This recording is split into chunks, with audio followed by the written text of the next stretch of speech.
Welcome to the Longevity Protocol with Dr. Cristina Bosch and Dr. John A. Robinson.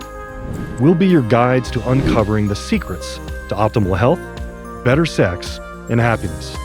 From debunking aging myths to exploring the science behind what it means to live the Longevity Protocol, we'll dive into a wide range of topics. So, get ready for an exhilarating journey in what it means to live well and feel your very best at any age. Sexual compatibility and sex in marriage. Yeah. I love this topic. I think it's fun. This is what people are wanting to know as well. Yeah, I think this is a really big one, especially for people who have been married for a long time. How long we've been married now? We are married. Look at I'm mentioning it again. I'm making sure in every No, episode that should be like our intro. We are married to each other. To each other. We're a couple. We've been married. October 27th will make 12 years. But fast. 10 years. That's weird when you say extra that. Together. 12 sounds, the number sounds large. So it does, because it doesn't feel like that at all. Gosh, no. But yet there's I feel like we've lived a couple of lives in that amount of time too. Yeah. Well, we actually might have. Yeah. We might have used a few of those nine lives. During all that time. Yeah. What's been the success for us up to this point to you? Well, we genuinely enjoy each other's company. We have fun together. We play together. We have enough things in common that there's peace, but not so many that it's boring. Mm-hmm. Plus, I'm great. And I am so simple and easy. And you're so easy. I am not complex in any way, shape, or form. No. And I'm good at going, no. See, that's what keeps you on your toes. Yeah. So, yeah, I think we press the right buttons for one another, for the good buttons and the bad buttons, that help us to always want to be better. I think we both are already that way as people. We want to be better people. And then we genuinely love each other. So we want to be better for each other. Yeah. And we're not afraid of the bad buttons. I mean, I don't think it's a problem to fight. I think the problem is how people fight. Yeah. And then how do they resolve the argument and how do they move past the argument? Conflict is not absent in good relationships. That's so true and such a thing. I admit I learned a lot of that from you.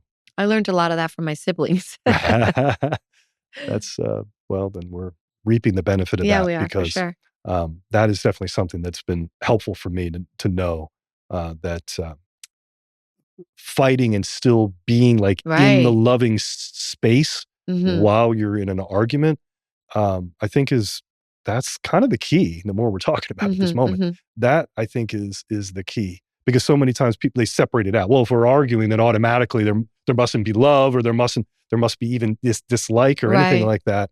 And that isn't at all what it means. And I think we both feel confident in that, knowing at all times we absolutely are committed and love each other, even in the midst of a disagreement.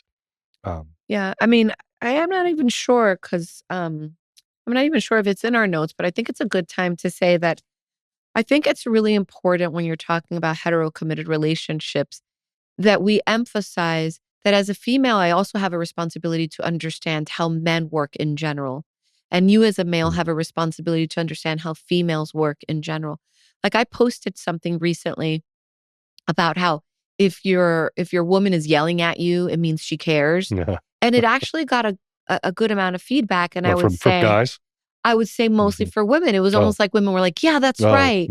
But I really was hoping the men would be like, oh, that's good to know, because I think men won't understand that sometimes women just want to be heard. It's that stereotypical, let me fix things. And that's not what the woman wants. Or perhaps the man just feels that he's not capable of meeting his woman's needs. Yeah. And that's just a terrible thing too. What you just said about it's the quality of the argument, meaning how, let's say from a male perspective, if a female is not arguing well and she's just being disrespectful, that's probably the biggest thing for a guy, because guys interpret love and even their libido based on respect. And if there isn't a sense of respect, then all of that gets shut down. So if maybe the guys were thinking, well, she's being crazy and being disrespectful in how she's arguing, then no, I don't like that idea. But I think it's back to what you originally said. If they're saying it, if women are yelling, but yelling in a way that's still respectful, but passionate, I think that works. Right. I mean, respect is paramount regardless, even with, like in the art of war or, Mm. like I'm reading this book about the habits of samurais. I laugh because it sounds like such a funny topic, but actually it's really great. It talks about, and it's like an excerpt, right? So it references, and okay, I can't remember right now, but it references this historical famous samurai who was known for never losing a battle. And it references his journey or his journal. So it references Is it his, Muwashi? I don't remember. Was I he mean, a, I read it every day. I don't know why I don't but was, remember. when you say a battle, or was he a swordsman? Well, he was a samurai. Well, there was a great samurai swordsman. I believe he was a samurai, but he was one of the Yeah, I mean, greatest swordsmen who ever lived, who never lost a sword okay, battle. yes. Then I'm going to go with a yes on that. Okay. Because it does start with an F. I'm not good with that Yeah, kind he's of written stuff. a I'm book good with called, concepts. I'm good with stories. You've heard me say that before. yeah, It's true. I don't I know think it's called The names. Five Rings. I think that's strange that I'm knowing what it is that you're Well, talking the about. book I'm talking about, Well, no, because where's your book from? Where'd you get the book? you bought it for me. Yeah, okay, but okay, fair enough. But what genre is it? No, it's real. This is real stuff. This is not a romance novel. This is an actual study of samurai habits. See, Oh, this is a great, I forgot I got that how do book we from you. get along well? Listening. Well, remembering. I mean, I got that Let book me a long time say, ago now that you say it, didn't I? tell my story. Okay, go ahead. I'm going to tell my story now. It's short.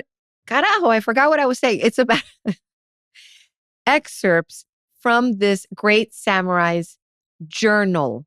Okay, this is real. This is Yeah. not, has nothing to Yeah, do yeah, it's with historical. paranormal. This is real, Okay. historical, not fiction, historical. So it's an excerpt from his journal, and then there's a modern application of it. It's a wonderful book. No, it's yeah. I just can't remember exactly what it's called or who But wrote I it. got you the book. Yes, sir. You got me the book. Okay, check, credit given. Let's move on. Why am I mentioning it? Okay, There's yeah. a purpose to my mentioning it. Okay. I'm mentioning it because this samurai talks about his enemies. And even throughout this journal of his, of how he became this never lost a battle samurai or never lost a challenge, Sword fight, yeah. a sword fight, he talks about respect. And you have to have respect even for your enemies.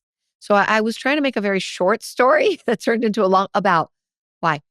Because you have to maintain respect when you're arguing. I don't care who you're talking to, your children, your partner, Business. your parents, even when they're old, your bosses. Okay, so respect. What is very important here? What are we talking about? Sexual compatibility, sex, and marriage. How do you have long lasting relationships? We've been married for 12 years. We've been together for 20, something like that. But my parents just celebrated, what was it, their 53rd wedding anniversary? Holy moly, 53 years. If you don't have respect there, it's impossible. then done. Like it's over. Fini. Okay. So we're clear that I got you the book.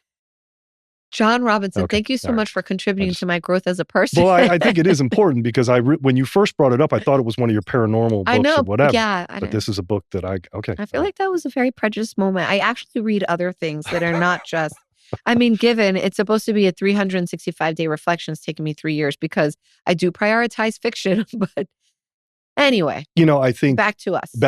That is a value system, what you were just describing. And that's a value system that we share. What, reading or paranormal romance? Respect. Yes, respect. Just that general yes. idea of respect. Yeah.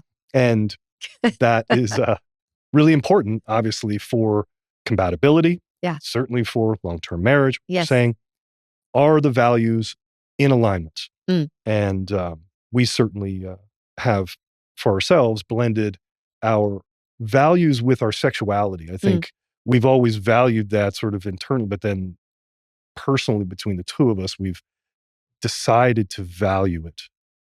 Yeah, respect has to be in your top 3 values as a person. I meant sexuality there, meaning we blended in values with our sexuality and made that sexualness between us a value. Yeah, it's one and the same. Mhm. Yeah, because if you don't value sexuality or sensuality in your relationship, then relationships aren't very good. So that's why it's one and the same. You have to want to have sexuality in your relationship. It has to be a value. And then you have to have this value system that allows you to feel sexual towards each other. Yeah, and I think people have to understand their own personal brand of sexuality. They have to understand their partner's brand of sexuality. They have to be open to that. They have to be able to sort of discuss it and explore it simultaneously, and I think a Yeah, but lot they of have to times significantly overlap. yes. Yes, and well, let's say it doesn't. Let's say it doesn't overlap. Let's say over time, the wants and the needs start to, uh, diverge. Mm. I think for a relationship to last the test of time, you need to grow together. Mhm. It doesn't mean you're walking one path. You're walking two paths that are parallel, and they may twist and turn, but they stay together. Oh, that's a tricky one for me. I don't think that relationships that allow themselves to grow too far apart have an easy time coming back together. Yeah, maybe I'm using the wrong word because 'cause I'm trying to make a point here. Let's just say there's, like, new ideas in the bedroom, new ideas about libido and these concepts that we've been talking about, um, starts to change because people change. They have a deeper understanding of about a particular approach in life, and so that starts to change and morph. How would you handle that? Well, I would encourage that because I also think that if a relationship stays stagnant, it can become Yeah, too boring, too routine, and then people start to wonder if grass is greener, which it rarely isn't. I just rarely think is. the best approach is keep that overlapping your interests, but if you're discussing them, then you're going to explore your sexual relationship with your partner. You can explore it together. You just said grass is greener, and it made me think of this story. So I have these Facebook friends. The guy I knew from high school, and his wife, who I also know, they apparently just got a divorce not that long ago. It's interesting with Facebook. You sort of could watch a story of if a person's really willing to kind of put it all out there. It's almost a novel in and of itself as you're watching the ups and downs of people in their lives. But anyway, they got a divorce. And after a handful of months, then through what they're posting, now they have significant others. And when I tell you that their significant others look exactly the way each of them look, So you're I'm saying not they found exaggerating. new mates that pretty much look identical to the person they Identical. And divorced. you could, not that I know them personally, but you could see the people, the way they dress, the way they are, Uh-huh. their body type. I mean, almost to facial structure. It was crazy. But, the way you look and the way you dress is a reflection of your values as well. So, what I would say is that relationship perhaps is a relationship that didn't need to end in the first place. That's what I'm getting at. You And know, that's that it was the grass green, probably not, and they probably just went and not. literally just found You just the forgot same to thing. tend to the grass. Yeah. Yeah, and that's sad to me. It is That's sad. really sad. Now I don't know, and this is all just me and my, voyeuristic Of kind of thing of course, looking right. at a We don't Facebook know, post, but we're but I think inferring. that thing is real. What I just And described we is a know real it's real thing. because we hear people say those Yeah. things. I mean, we started off by saying respect, and I would say that for compatibility and for longevity in a relationship, there has to be respect, not just for your partner, but you start with yourself. If you have a strong, healthy sense of self and you respect yourself, then you will do a better job choosing your mate. Mhm, Step one. mhm. Like step one for how do you have a long, happy relationship? Choose wisely. I think a lot of people skip that step. Seriously, they Yes. do. Yes. I don't know. My clock is ticking, Mhm. like Right. Marissa Tomei, my cousin Vinny. That's so funny. But their clock is ticking or everybody else is doing it and they start to have this peer pressure or I don't know, or they just feel old or they don't even know I mean, there's a million reasons, but step one is choose a mate. Well, Yes, I maybe even before that step is to, know thyself, make sure you know you and what your values are. And then, that's a big thing. In many times couples get together. You're saying choosing the mate. Part of that is values, back to what we said, that I don't know, there was a particular something I was reading. They The couples often do not sit down and do the most important thing of saying, what are your values? What do you care Right. about? What are your religious, affiliations or not?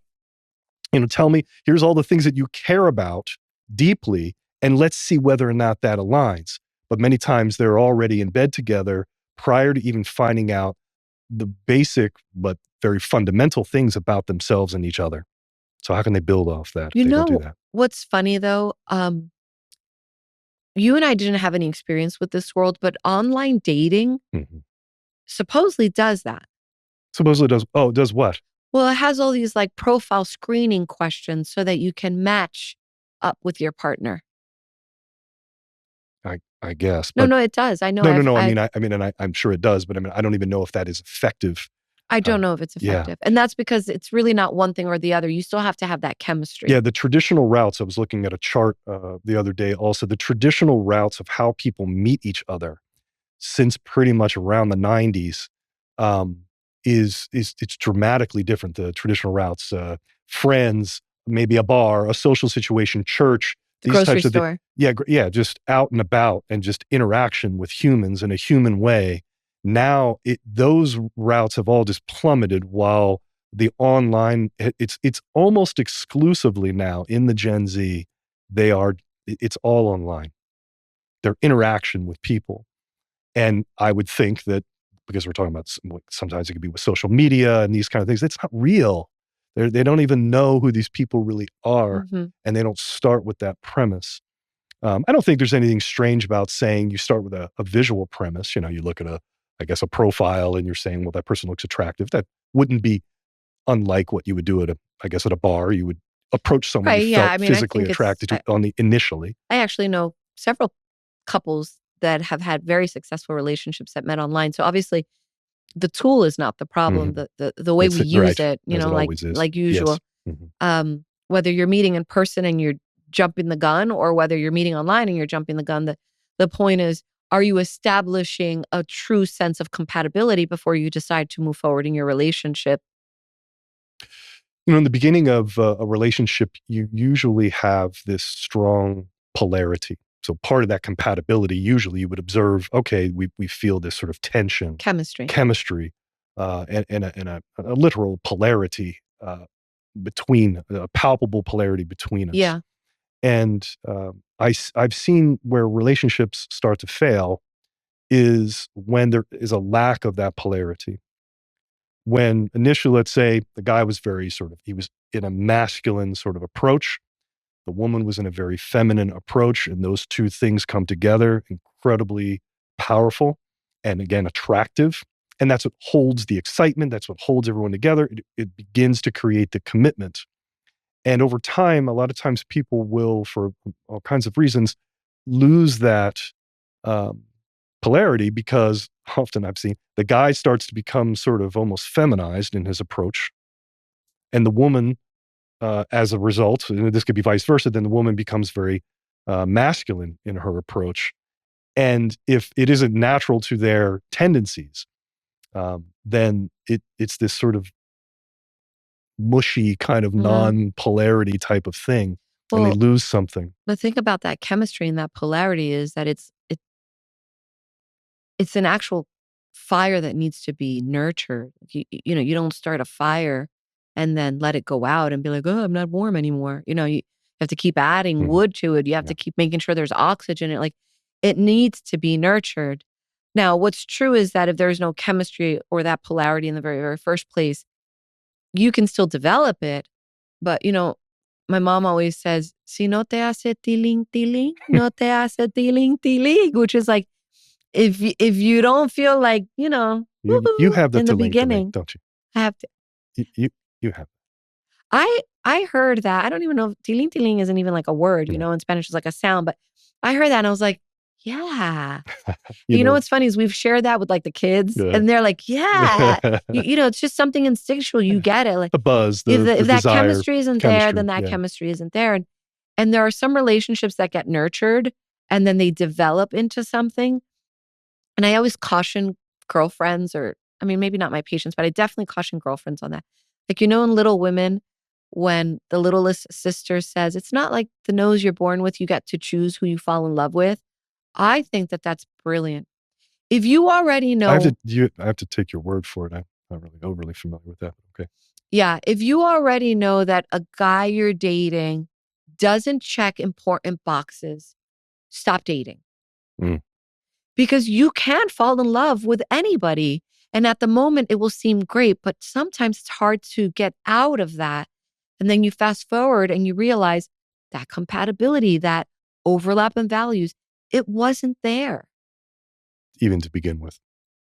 But let's say it was there. Let's say they had this polarity. They've figured out some things. So I really wanted to kind of come back to that idea of what I think I have seen and what I think I see just in general in society Mm, is that men are becoming more feminized in I see. their Yes. approach. I think society is um, portraying men as less commanding, less masculine in Well, their now do you approach. think that's Well, what's yeah, I happening? mean, this in commercials, everyone's a Homer Simpson. Simpson. I don't know why it Or a is. bad dad, Why right? Like is they're it that incompetent dads. why are they so incompetent? Why is it that if it's a commercial about, some cleaning supply, the woman is completely and utterly together. She's attractive. And then she has some husband that doesn't look like it fits in any way, shape, or Right? form. He's like a frumpa dump And he's like a Homer Simpson kind of, who frumpadump. can do nothing. And yeah, and he's the sort of moron and she's, smiling sort of condescendingly. I mean, that theme is incredibly common. Yeah. Why are men getting presented that way? And whatever, and I'm sure that there's other things on the female side too, but that's certainly a problem. So I think that that pulls away on the polarity, the natural polarity that can occur It does, but in men and women. it does, but isn't it because the man thinks that's what the woman wants? Isn't it because the woman thinks that's what she wants, so she makes the man think that he needs to be, Yeah.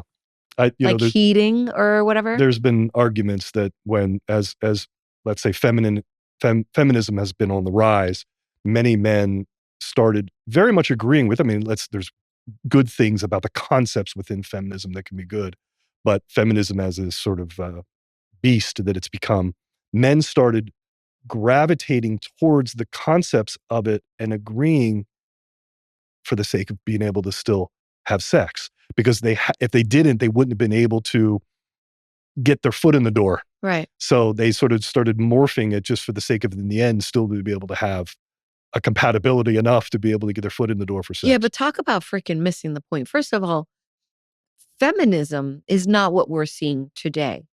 Oh, female being strong is not the same thing as saying men must be weak. Right. So there are two completely different Right. concepts.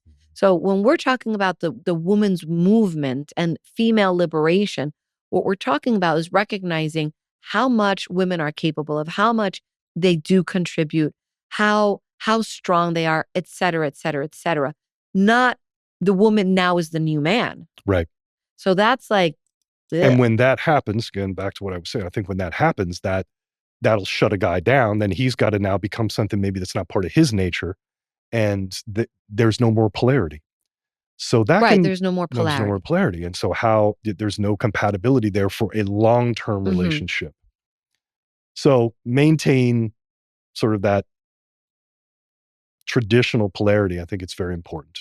Well, there has to be traditional polarity, but that doesn't mean that for everyone, the female is the one who knows about cleaning and the male's not. Absolutely. What is important Yeah, is that the you're right. woman can't be the one who knows about cleaning, child rearing, and has to go out and work and come home and like the female can't be doing it all. Mhm. And men don't want to be doing nothing.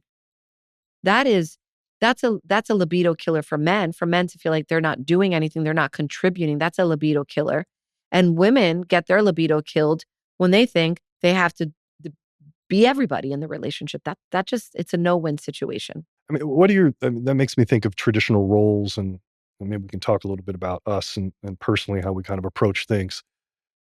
What about this sort of role in our relationship, the traditional roles, these sort of the masculine sort of maleness, the feminine female sort of approach to a compatible relationship?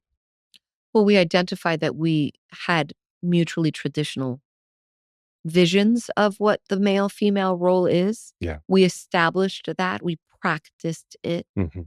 we trusted it in each other.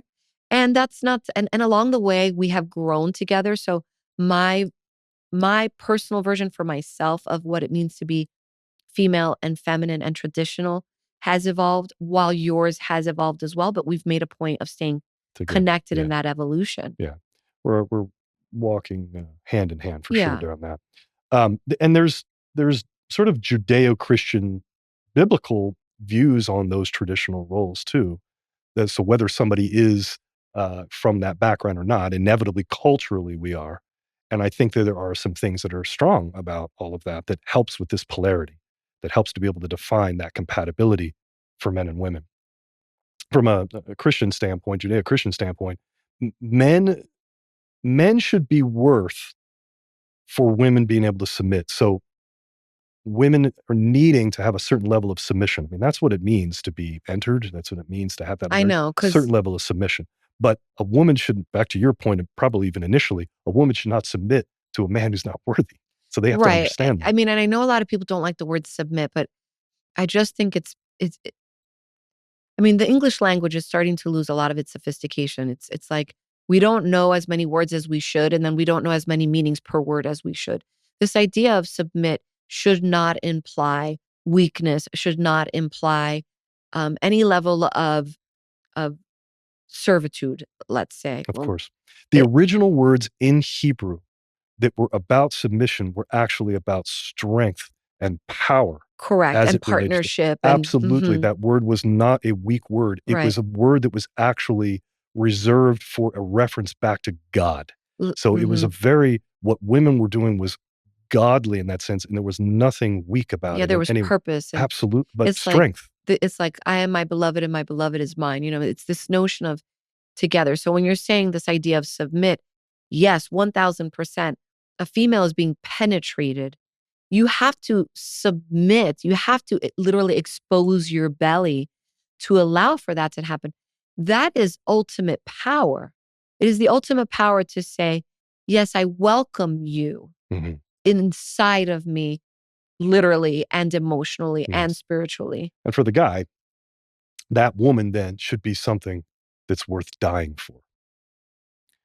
And I think this is an important concept because Christ said, treat your wife as I would the church. What did Christ do? He died for the church. And I think that's really powerful. And again, these are things, we sit here as Christians, and this is a cultural concept that Right. can It's go not really about beyond, not religion. about religion, at least as we're expressing this to the audience. This is about men need to stand up and be in a position to where they're ready to die. I would die for you. That is not an exaggeration in any way, shape, or form. Um, People don't know, as I sort of sit here and in my jacket with my little funny little handkerchief. I have I've been trained. I've done Krav Maga. I have done these sort of military based training. Not that I was in the military, but I've done that type of training so I can understand what it is to be able to properly protect to the best of my ability as just Mhm. an average citizen. God And willing, it never gets tested. But yes, I understand what you're correct. saying. And yeah, because I think that's important for men Mhm. to understand those Mhm. things, Mhm. at least go through the process of understanding that, training to some point to understand that. Um, and and I realize now in hindsight of going through those different things, even just as a kid being in karate and then sort of that leading into more advanced things that I wound up doing and certain things with weapons and all that, it was so I knew that I was in a position to die for you and to die for you because you're worth it. You're worth it. And this is what men need to find. They need to find a woman that they're ready to die for. And a woman needs to find a man that's worthy of her submission. Right. And when you put those two together, I don't know how to figure out more polarity than that. Yeah. Yeah. I mean, that's pretty intense and it's heavy. And obviously, thank you You for thought, that. was that, was that heavy? Did I go heavy? Shocker. Yeah. But yes. And I think this is what I'm thinking when I'm hearing you talk. Because I imagine out there, like, what are people thinking when they hear you talk? Whether we're referencing Christ saying, like, I die for the church, treat your wife as such. The point is that you have to have a greater purpose as a man than is just about base need. And I do not think we give men enough credit for that innate desire. And that is part of the problem in longevity in relationships. I don't think women truly understand how much, number one, the man that they choose should feel this way. And then number two, their responsibility to the man to be worthy of that. Right. And maybe this is part of the problems here. People say, we really enjoy listening to you as hosts. We really enjoy you guys because you're a couple. You're showing us how it can be done, right? That's part of the draw here, is that we're listening to this inspirational couple that's doing it. John, you and I are walking the walk. We're going through the ups and the downs and the joys and the privileges and the challenges and the work of being in a relationship. But we do it, and we do it successfully, and we help our patients do it successfully, because at the core of it all is a value for each other. Like, you must know that men want to be manly, and men have to trust that women will allow them to be manly. Mm-hmm. And I think that's actually a good segue. This is such a deep subject, and there's a lot more that I would like to bring up, particularly about hormones. And I'd like to do that on the next episode. I'd like to bring this back to another episode. There's a lot more to unpack with this. So let's talk next time about hormones. Let's talk about what you can do as a couple to be able to help with this compatibility. What's some of that impact of divorce and what that actually means, and how that relates back to hormones. Actually, there's some interesting information on that I'd like to talk about. And how one state of hormones impacts how they choose a mate. Yes. There's just so much good stuff about it. But if we're recapping at least this first segment, which I think is about valuing the male and the female role in polarity, what would you like to recap? How would you like to recap? Well, I like what you said in the very beginning about the idea of just, choosing wisely from the very beginning. I mean, we started at the beginning because it's about the beginning. If you're going to have compatibility, make sure you're choosing wisely to begin with. Yeah. And look for those right things. Again, I think we could talk about some hormonal things that actually do affect that. I think we have to. Yeah. Okay. But definitely just in a general sense, make sure you're choosing wisely. Make sure you're going through that process of value appreciation and compatibility. Make sure you understand what's going on with that person sexually, the whole thing on how this all can be compatible over time. Okay. I love it. All right. So chew on that. Right. And then we'll come back. And I won't say anything heavy the next time. I like when it's heavy. Oh, I mean, I go heavy or go home. Obviously. Go heavy or go home. That's where I'm going. All right. That's how I'm rolling. Let's chew on this, process the heavy, and then we'll come back and we'll add some juicy tidbits. Next time.